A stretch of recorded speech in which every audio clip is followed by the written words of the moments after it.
मुंबईतील नगर पथविक्रेत्यांच्या शिखर आणि परिमंडळीय समिती निवडणुकीचा पेच हा अखेर सुटलेला असून मतमोजणीला सुरुवात झाली। मुंबई उच्च न्यायालयाच्या निर्देशानुसार मुंबई महानगरपालिका मुख्यालयामध्ये ही प्रक्रिया सुरू करण्यात आली। शुक्रवारी गटनेत्यांच्या बैठकीनंतर महापौरांनी दिलेल्या आदेशानुसार प्रशासनानं कार्यवाही केली। मतमोजणी दरम्यान महापालिका परिसरामध्ये फेरीवाले उमेदवार आणि त्यांच्या समर्थकांची मोठी गर्दी झाली।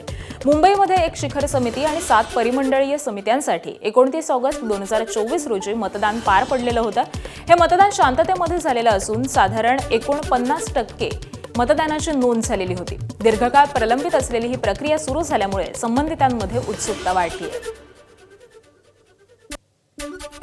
जे आमचे प्रॉब्लेम आहे महानगरपालिकेपासून जे लोकांना त्रास देतोय, जसं पात्र अपात्रचा विषय आहे, लिगलचा विषय, ह्या सगळ्यांचा आवाज उचलण्यासाठी आम्हाला एक मोठा प्लॅटफॉर्म भेटेल, कुठेतरी आम्हाला एक जोर भेटेल, त्याचा ताकद भेटेल। ज्या लोकांना 300 इतरचं लायसन दिलेलं होतं त्या लोकांना पण वोटिंगसाठी पात्र करून आणि रोडवरती सर्वे करून 32,418 लोकांचं वोटर लिस्ट तयार केली।